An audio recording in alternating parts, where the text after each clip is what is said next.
Please stand by, everyone. You are here for the session Unlocking Information Sharing to Produce Better Outcomes. Please stand by while we await the rest of the attendees for this afternoon's session. Thank you for joining us.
Welcome, everyone. Please stand by. We've still got a few coming in, so we'll be getting started in just a moment. Aimee, good afternoon. Do you have your slides pulled up and ready to roll? Good afternoon. Yes, we certainly do. We are ready to go. Raj and I are excited. Fabulous.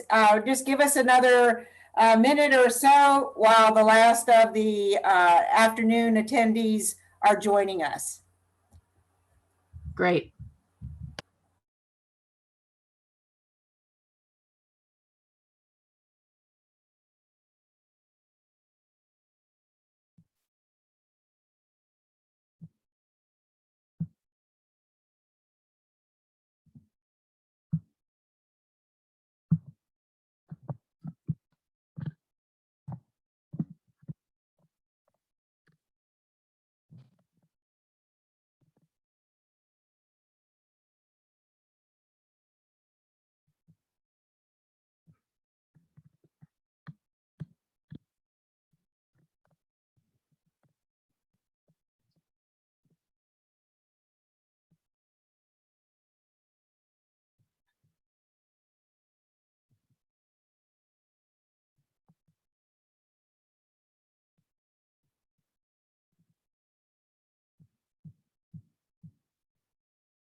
All right, we seem to be stable in our numbers, so let's go ahead and get started. Welcome, everyone. You have joined Unlocking Information Sharing to Produce Better Outcomes.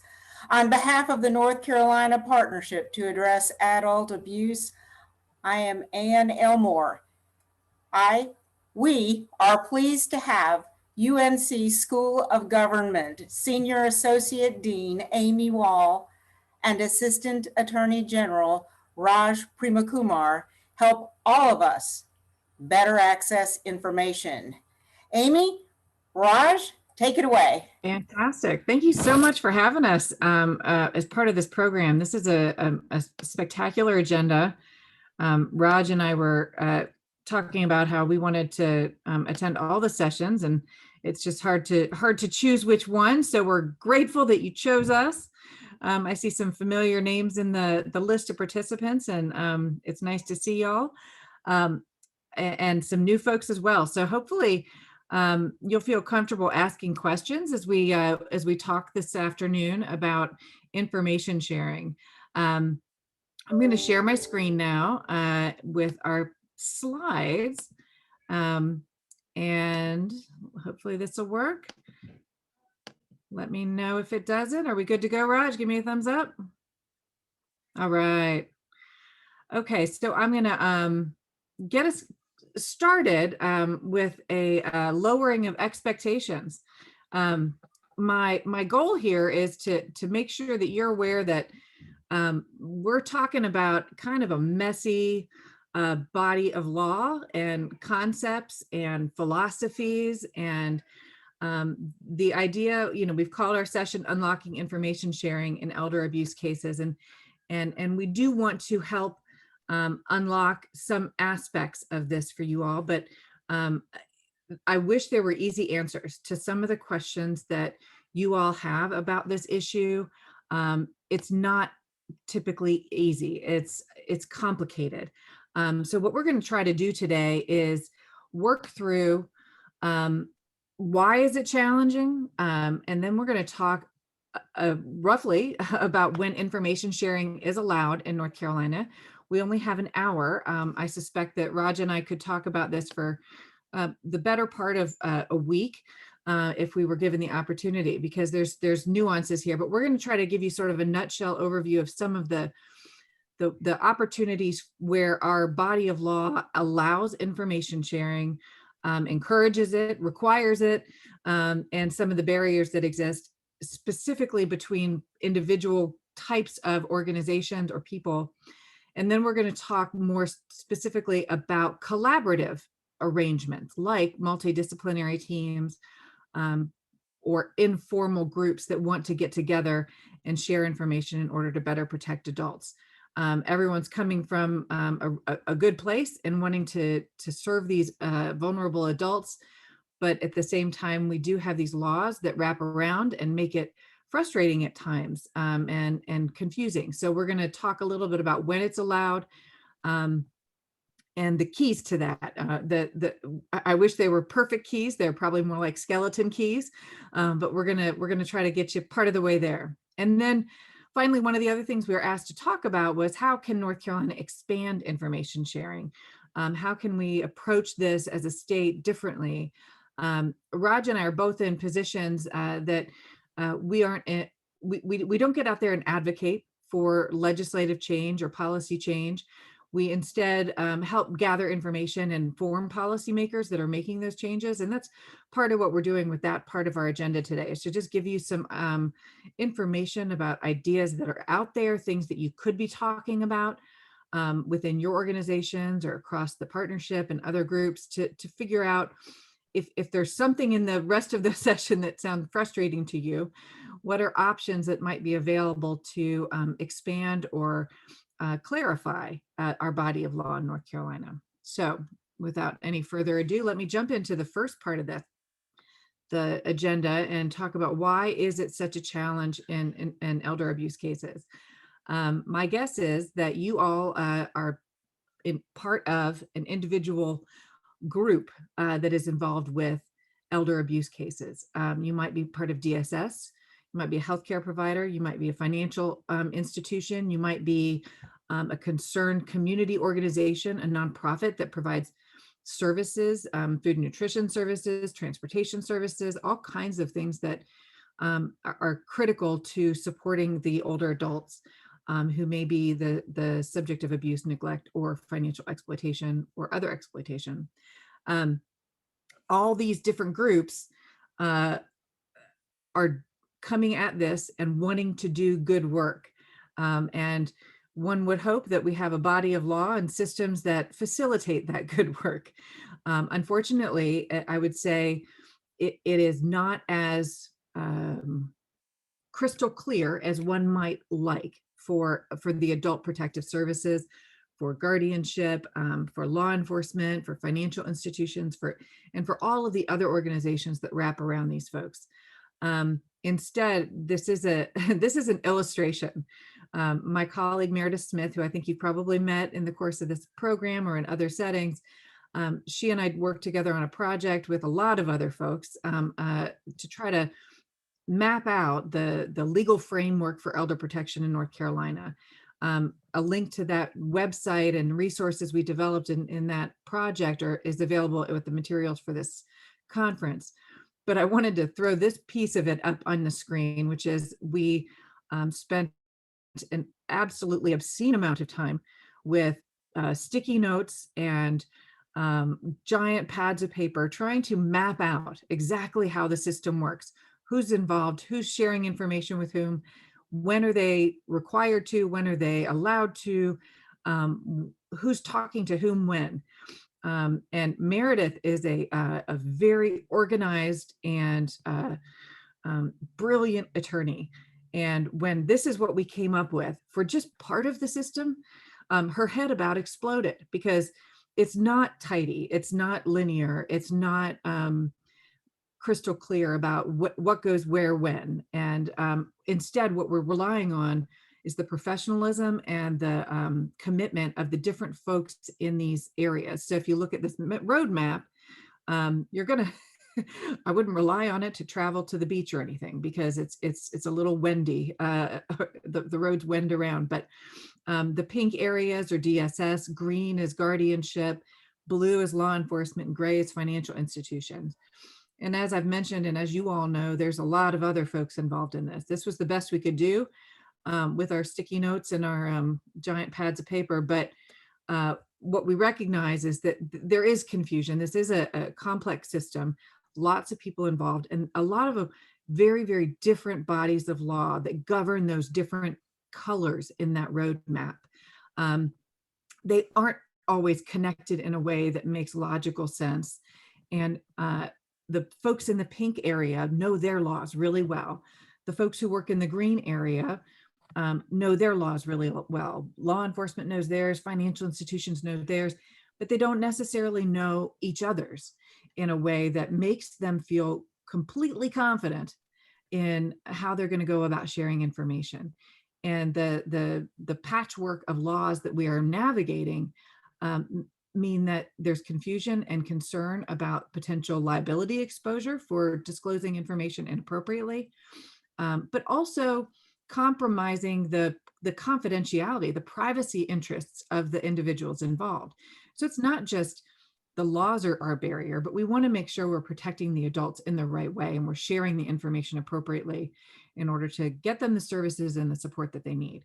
We don't want to break the law, but we also don't want to break our trust with the folks that we're serving. So sometimes the default is to withhold information because there is that confusion and concern. I've already alluded to this. This is intended to just illustrate that there are different entities in this network, and everyone has their own body of laws and practices.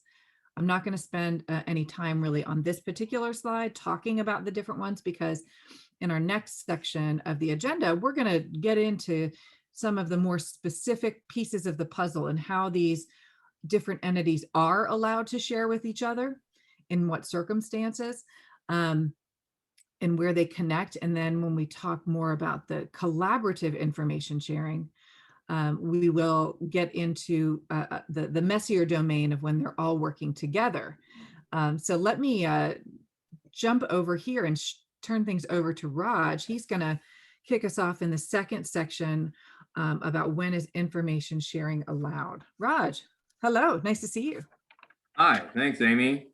First of all, can you all see me? I don't know. I can.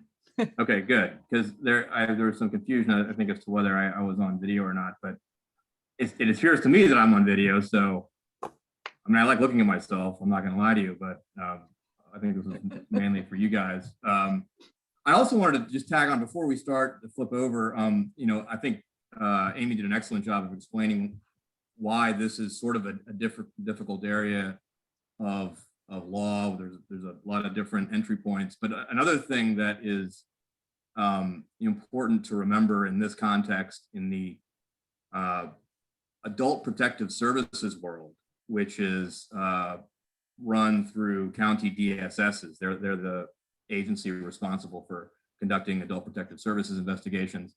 They're circumscribed by statute to deal with disabled adults. And while there is certainly an overlap between elderly folks and folks who are disabled, it is not necessarily true that because you are elderly, you are disabled, or on the other hand, if you're not over the age of 65, that you can't be disabled. So the entry point for DSS in the adult protective services context, when you're talking about exploitation, abuse, and neglect, is confined, if you might describe it that way, to disability. And of course, there are other aspects of this topic of elder exploitation that may apply to individuals who are not disabled. So one of the reasons I think why there's this patchwork is because the General Assembly has over the years tried to fix those gaps, and has done so either by amending adult protective services laws, or by amending criminal statutes, or others. And so that's another reason why we get the patchwork that we do. But as Aimee said, we will do our best to help navigate through these areas. And one topic that we'd like to discuss is when information sharing is allowed in elder abuse cases. And to that end, we have, I believe, a quiz, or I guess not really a quiz. It's more like, here are some scenarios. What we're trying to find out here is if you are to report, if you're required to report this, and to whom do you report this? And so I guess this is not really a quiz insofar as you guys are going to have to turn something in. I think we're going to do this together. But these are scenarios that come up sort of commonly, and we want to sort of address them and go through them. And I think, Aimee, the way that maybe the best to do it is just to go scenario by scenario and to point them to their handouts. You all received handouts, I believe. One of them would have been the quick reference reporting elder abuse and quick reference information sharing. So if you have those handy, you can turn to those. But we're going to start here with this bank employee who believes an older client is wiring money overseas in response to a scam. The question would be, is this bank employee required to report, and to whom? So what I would be great if you want to just put an answer in the chat, I can field your quiz responses that way, or if you want to unmute and just jump in. Connie Morse has they can freeze the account. Okay. Okay, any other ideas? Stephanie says, yes, can report to DSS, may not be accepted, but DSS can make a referral. They should report. Another person says DSS, APS, which we're going to use those interchangeably, DSS, APS. Employee reports to fraud investigation unit first. There we go. Lavelle, Yeah, are you part of the financial community? And here we have law enforcement. Yeah, law enforcement's in the mix now too. So what do you think, Raj? Yeah, so here, these are all great answers. And what I would say is that there is a mandatory reporting requirement for a bank employee to report suspected exploitation when they suspect exploitation. Now, there are two paths that they can go by. It sounds like a Led Zeppelin lyric. There are two paths you can go on. The first is that they are required to report to law enforcement. But if they suspect that the individual is a disabled adult, then they're also further required to report to DSS for an APS investigation. So the there's actually two reporting requirements potentially for this bank employee, right? Because they are required by law to report to law enforcement where they suspect that there's exploitation of an older adult. An older adult is defined as 65 plus. And if the individual is disabled, if the client is disabled, whether they're 65 or not, then they would also be required to make a report to DSS. So there you have two entry points again, right? So a financial institution has two entry points with which to make this, to advance a, at least an investigation as to whether or not there's going to be a response to this, either through DSS or through law enforcement. That's very good. Okay, All right. let us move Ready for on. our second quiz question? We have other questions coming in. Should we wait until the end to respond, or should we just go ahead and respond to these? I'll keep an eye on them while we're going along. I know Okay. that when one question came in about statutory reform, and we will be talking about that later in the session, so I was going to hold that one. But I'll keep Okay. an eye on them. Let's go ahead and plow through the reporting. This is the easiest part, guys. This is the reporting pieces, and then we're going to move into the hard stuff. So, So our second scenario is we've got a healthcare provider who suspects a patient is being mistreated by a caretaker. Is there a mandatory reporting requirement here? What say you? let's see what we got. Yes to APS, says Judith. That's good. So, and remember on the APS side, you know, if it's a disabled adult, then they are certainly required to report to APS. And there's also, though, the potential where there's a serious threat to health or safety and the provider reasonably believes that DSS may be able to prevent, then it may disclose a limited amount of information to DSS. So you've got APS and law enforcement there for whom a report could be made by the healthcare provider. Yep, we got someone chiming in with law enforcement too. So good. Well done, Good. team. The Secretary, And the Secretary of Secretary of State. State. There we That's- go. Look at that. Okay, so let's just, because I think we're going to need some more time for questions here. It looks like we're getting a lot of them, so I'll move forward. An employee at a mental health DDSA facility sees a volunteer slap a patient. Not good. What is the reporting requirement in that situation? Required or no? DHSR. Taisha. Great. That is good. There's a mandatory reporting requirement to DHSR for that type of situation. Would they also be able to report to APS? Ombudsman, yes. DSS, law enforcement, and DHSR. We're going to tell everyone about this, Catherine.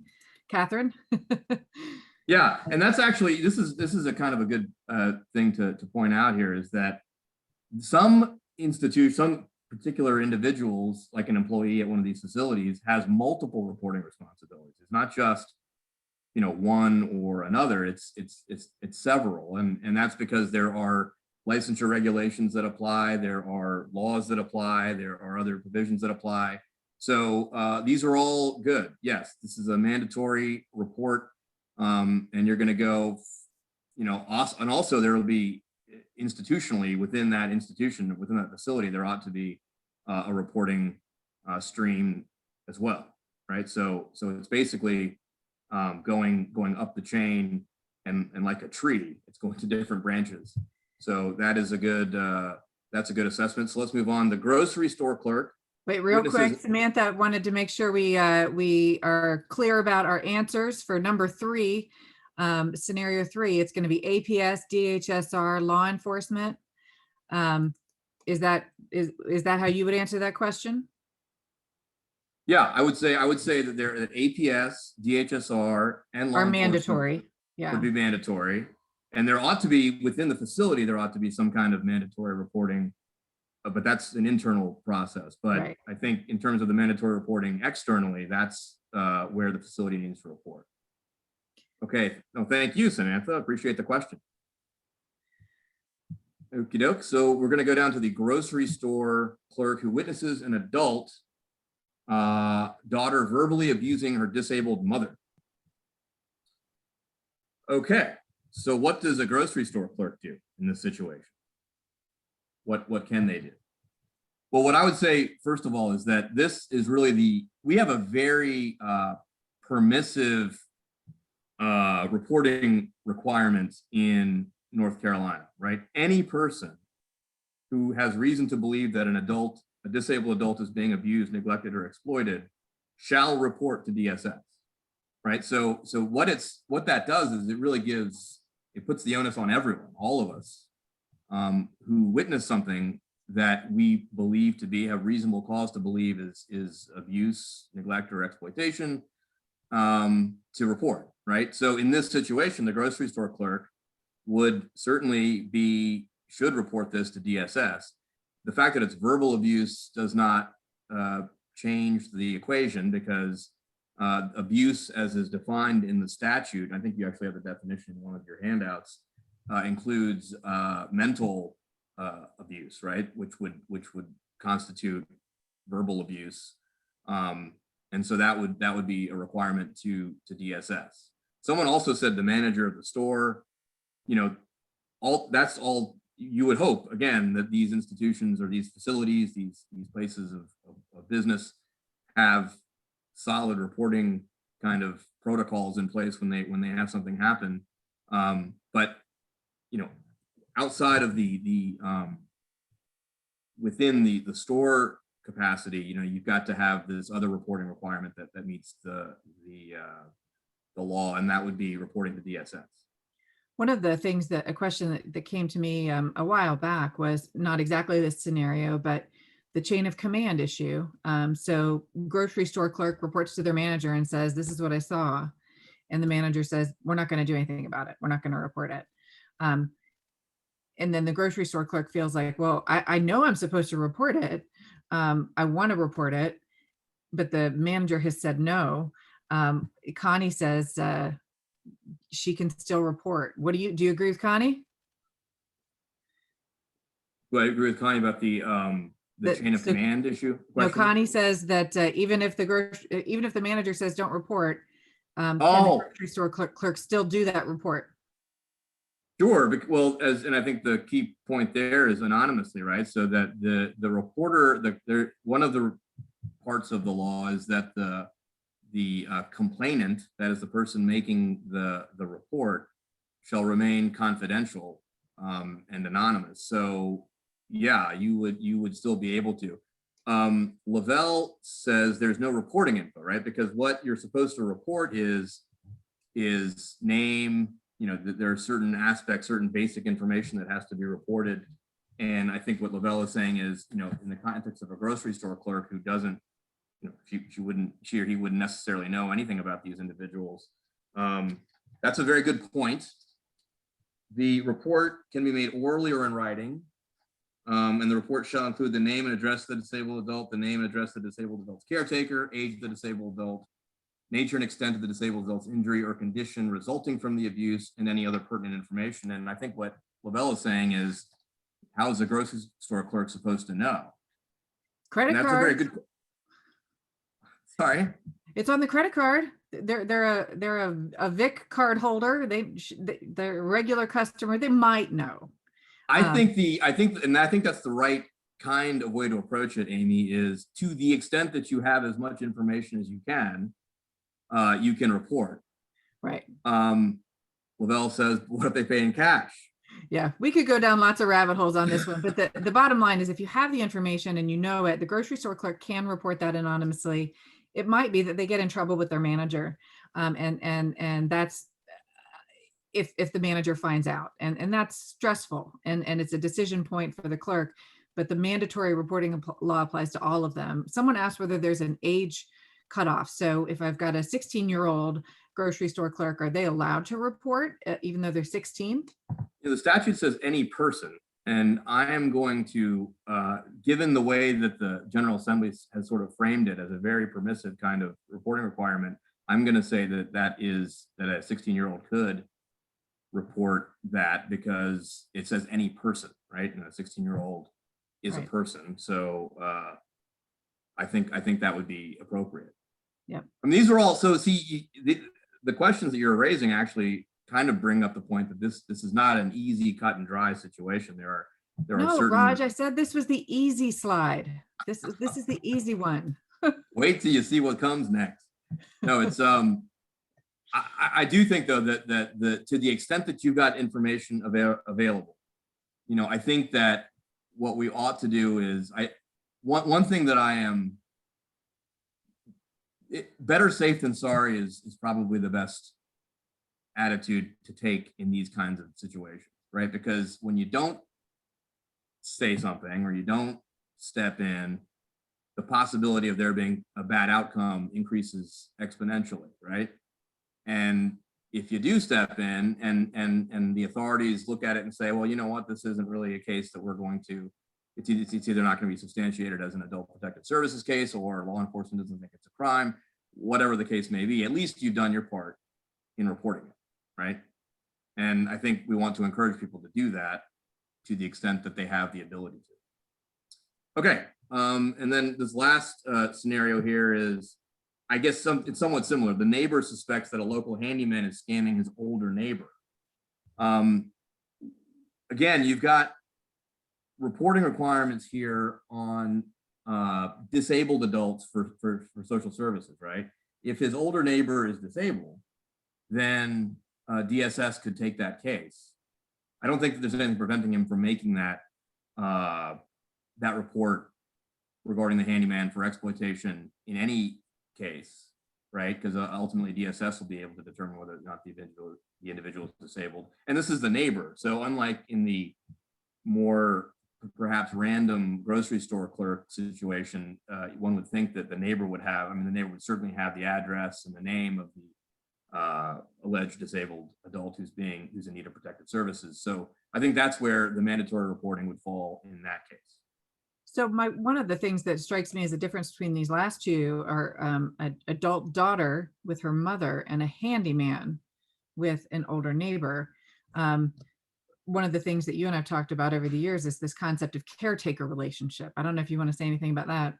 Yeah, well, so that's another thing about, you know, there's the idea of caretaker. It's a loaded term in APS law because there are certain aspects of APS law that only apply to exploitation or abuse.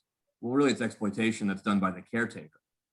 So it's really limited in that sense. Whereas, but in the case of abuse, though, that caretaker limitation does not apply. So I think the caretaker aspect is more in the exploitation context, right? Because one of the tools that was available to be used to freeze and inspect in the exploitation context requires that it be a caretaker doing the exploitation. And if the local handyman is not the neighbor's caretaker, then you couldn't use that tool. But recognizing that was a hole in the system, the General Assembly plugged it by creating a new tool.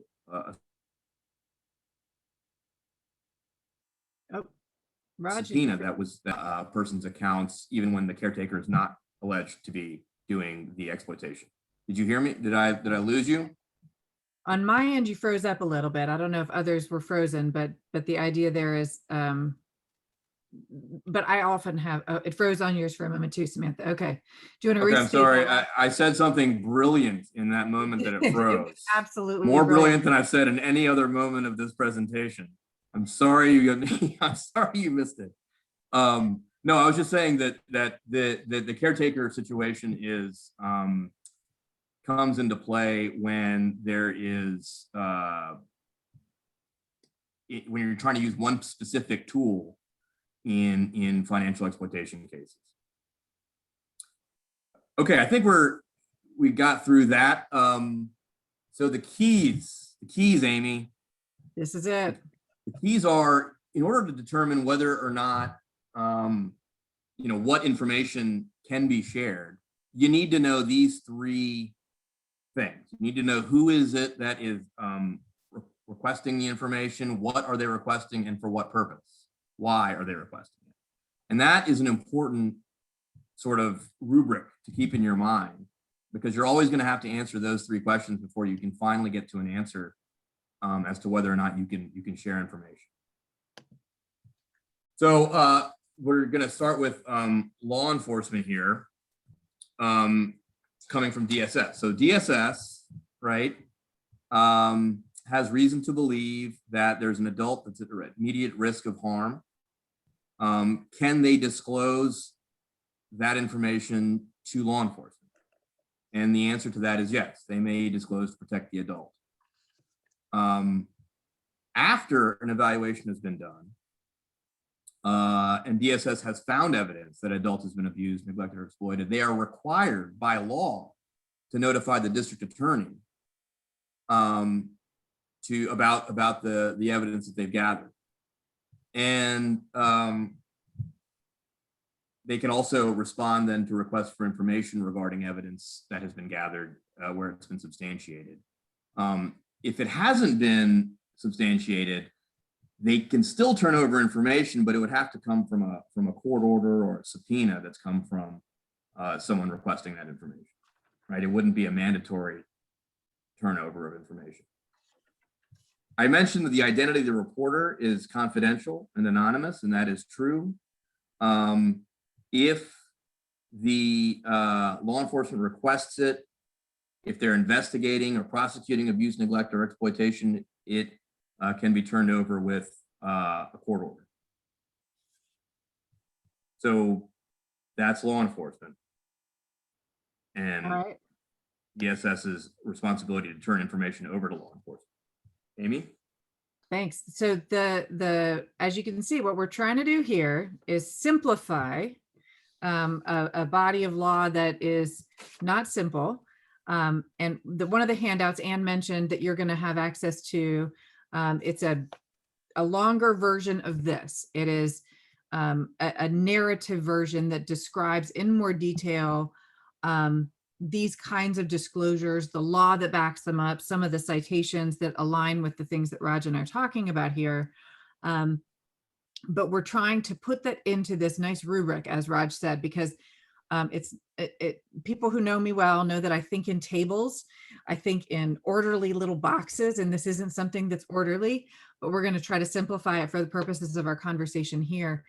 So we're going to do who, what, why for all several of these categories. And so now I'm going to talk briefly about healthcare providers to law enforcement, because that's a separate type of disclosure that is really essential in a lot of these cases. Healthcare providers get access to information, but then they're subject to this tremendous body of law that governs their duty to keep information confidential. They have HIPAA, they have state law. If they're a provider of a substance abuse treatment provider, they can also be subject to some federal regulations that are incredibly rigid. And that's why I have an asterisk under the what slide when I'm describing health information. This doesn't include any information that is covered by the federal substance abuse regulations, because that's a body of law that adds a different layer. So if what you're thinking about there is related to substance abuse information, pause, think about your asterisk, and get into more detail about the law on that front. But more generally speaking, healthcare providers do have authority under federal law and state law to provide health information to law enforcement if they believe there's a serious threat to health or safety, and they think that law enforcement may be able to help in the situation. They can't disclose everything. They can't take the whole medical file and turn it over to law enforcement. They can disclose some demographic information and some basic information about the threat. But the HIPAA allows this, state law allows this. It's a reasonable thing to do. You're trying to protect somebody with respect to a serious threat to health or safety. I actually left one off of this table. I should have, that'll show up in your handout. I jumped all the way to criminal conduct, but there's also a mandatory reporting provision where healthcare providers who have information or have treated somebody who has been injured in certain ways, bullet wound, gunshot, poisoning, sharp or pointed instrument, knife. This is all if a criminal act was involved. So I jumped right down here in the second line to death caused by criminal conduct, but also if there's just an injury that's been treated and it's been believed to be caused by criminal conduct, there's a mandatory reporting duty to law enforcement. Then if their death was caused by criminal conduct, there's another body of law that says limited information can be shared with law enforcement without a court order. And that is completely separate from the mandatory reporting related to these gunshot wounds, or I'm going to tell you the broad language here in this mandatory reporting law. This is in chapter 90-21.20. A wound, injury, or illness in which there is grave bodily harm or grave illness, if it appears to the treating provider that it resulted from a criminal act of violence. So this might not be some of the cases that you're addressing or dealing with, but some of them will be. This is probably more of a minority for the healthcare providers, but they should know that this reporting obligation exists. Finally, a court order or search warrant will allow disclosure of a healthcare provider to law enforcement. That seems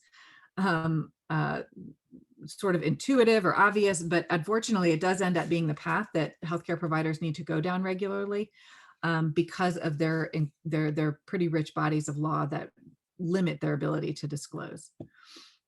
Let's talk a little bit now about guardianship. Raj, you want to take this one? I got it. So guardianship is obviously a process that sort of interfaces with APS and sort of elder issues more broadly because of if it's a long-term situation where an individual is not going to be able to manage his or her own affairs, guardianship is one tool that can be used to address that and to, in a sense, protect an individual from the harm that might result from, for being abused, neglected, or exploited. But in the context of sharing information, so let's say DSS is filing a petition for guardianship, and can they include that information in the petition? And the answer to that is yes, because this is directly connected to the provision of services to the adult, right? So there's an allowance made there for that kind of information to end up in the petition. If another person has filed a petition and the clerk, and there's been an order ordering DSS to disclose, the clerk has original and exclusive jurisdiction in adult guardianship cases in North Carolina, and therefore basically is the judge, and it is a judicial order that comes down, then DSS can comply and may disclose pursuant to a court order. And then the healthcare provider providing to the clerk of superior court protected health information where a petition has been filed, that also could be provided under a court order because there are HIPAA requirements that apply there.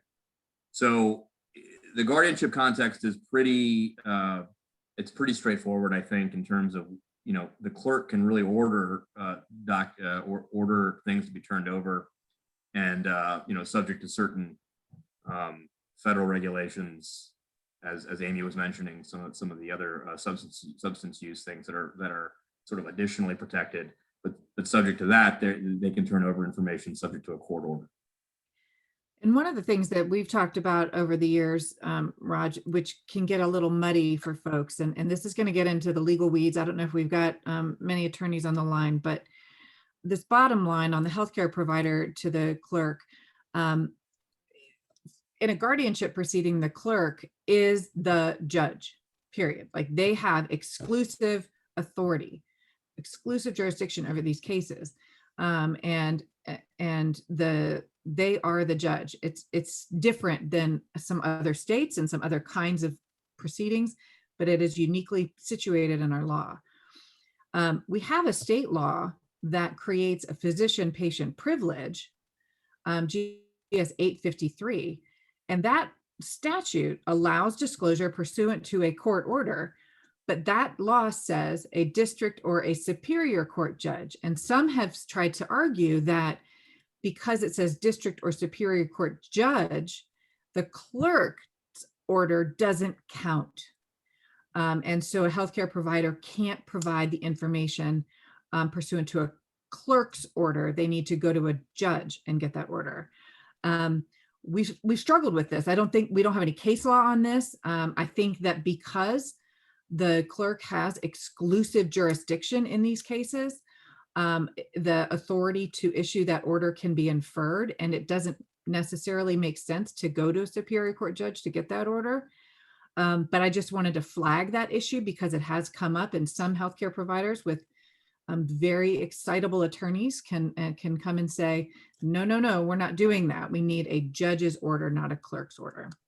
Well, and I can say as a recovering hospital attorney, I can tell you that we were definitely always wanting to push the envelope in terms of when we needed to give information up, which was, I'm now on the complete other side of that and see hospital attorneys as not really following with what the intent of the legislature necessarily meant. But that's a really good point to bring up.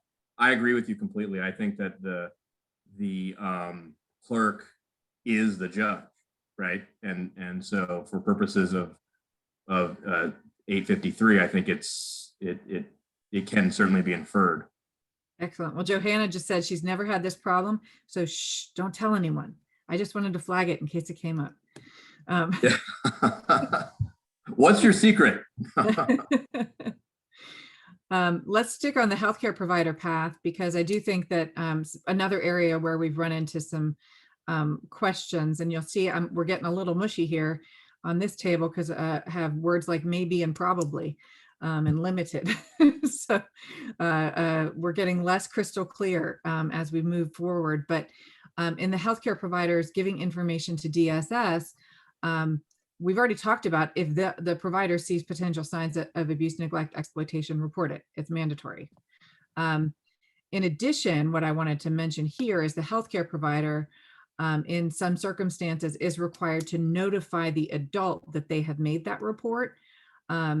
If notifying the adult means notifying the caretaker who might be causing the abuse, neglect, or exploiting the adult, then you don't have to make that report at the moment, but you do need to document that this report has been made as a provider.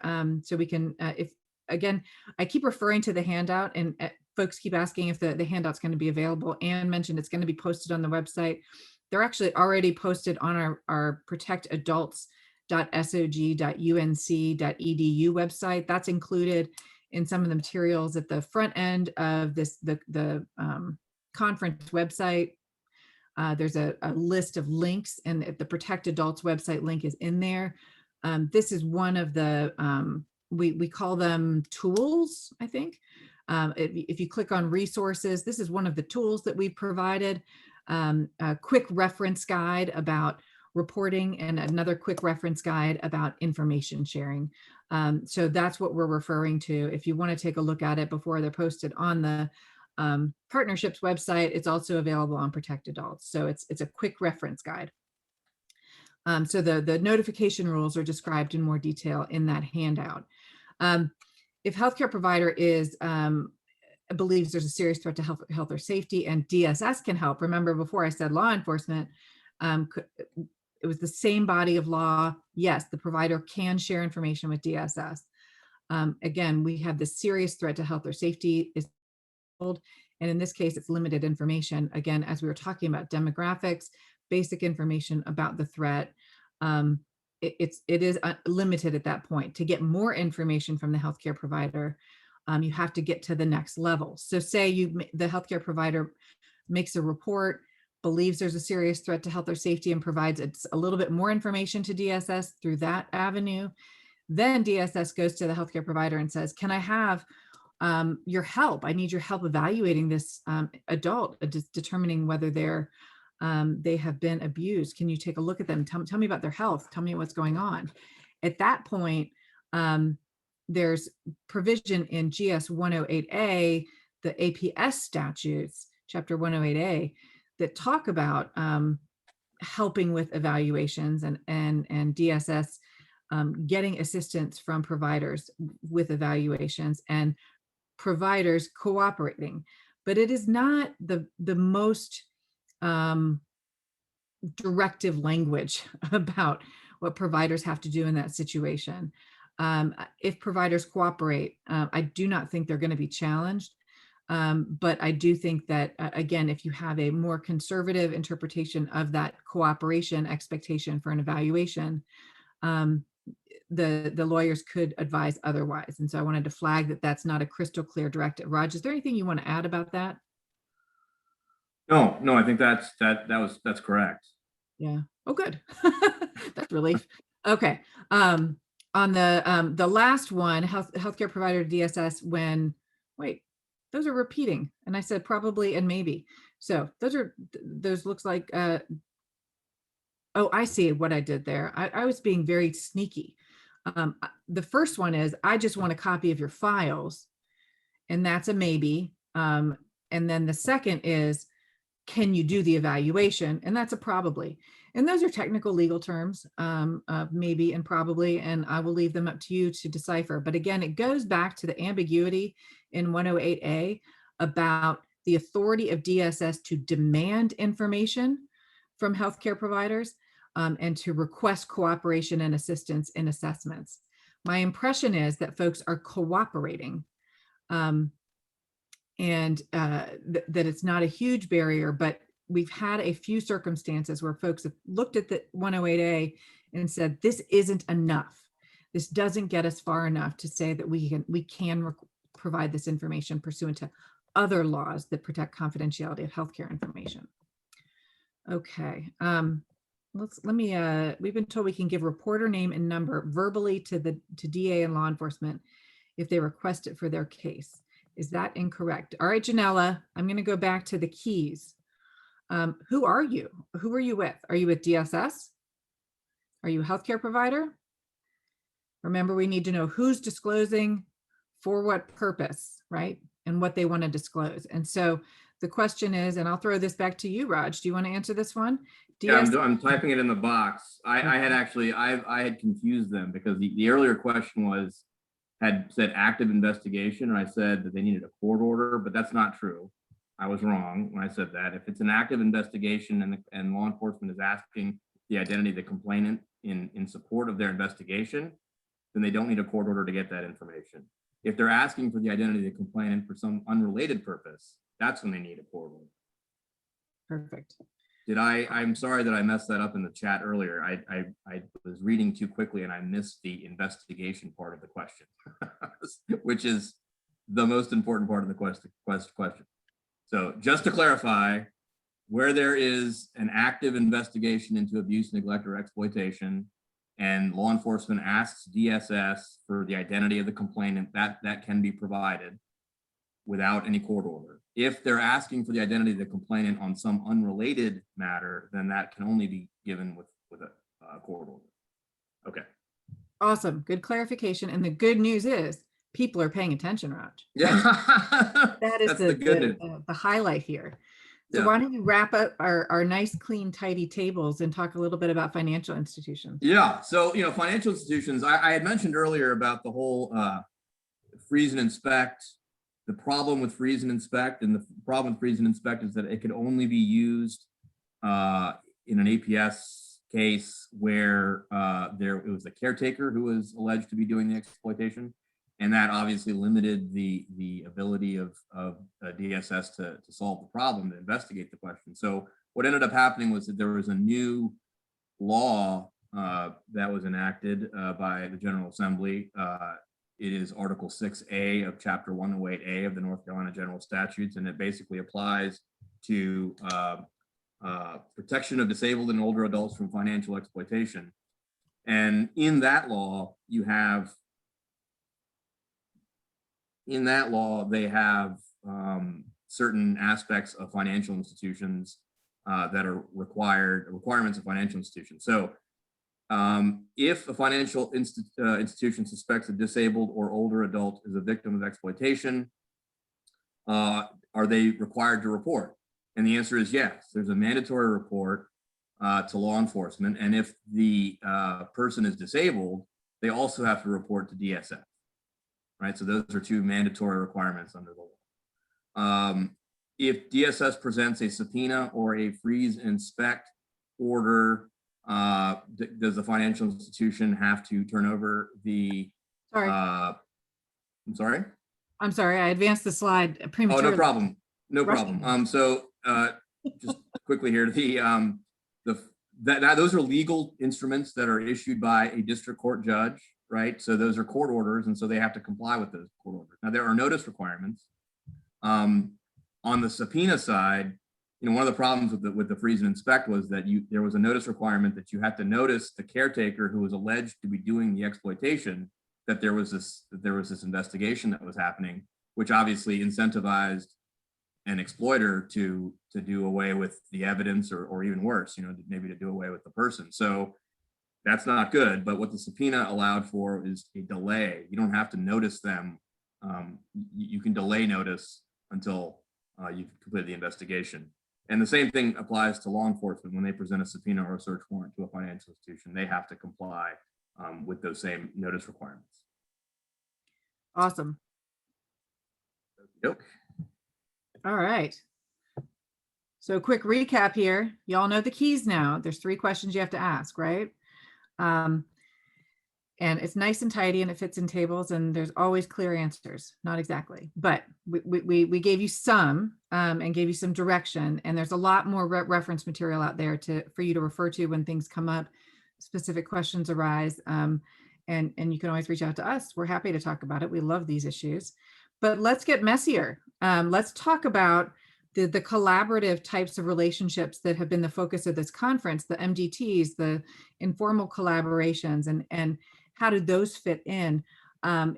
It's harder here because we don't have a body of law in North Carolina that specifically allows this information sharing. I'm going to tell you that many counties want to do case review MDTs. These are real-time. Raj has been the subject of financial exploitation, and they want to all get together and talk about Raj's case. And we don't have a law that says, go ahead. That's a good thing to do. Some states do, and Raj will talk about that in a little bit. You can get consent if the person has capacity to consent, and sometimes they're going to. They want help, and you can get their consent. But without consent, it still is going to have to fall in one of these buckets of laws that we have talked about. And as you saw, these were sort of straight lines. They weren't really diffuse, where a lot of information sharing is allowed. It was from one group to another group. Some counties have developed MOUs, memorandums of understanding, where they've gotten their groups together, all the different people who are involved in this work. And they've said, okay, we're going to get in a room and we're, virtual or otherwise, and we're going to share information and we're going to protect the confidentiality of that. What my advice to those groups is to be cautious, because those MOUs cannot expand the authority of the laws that exist. You can't contract away that confidentiality. Some other options for MDTs to consider is using de-identified information in case reviews.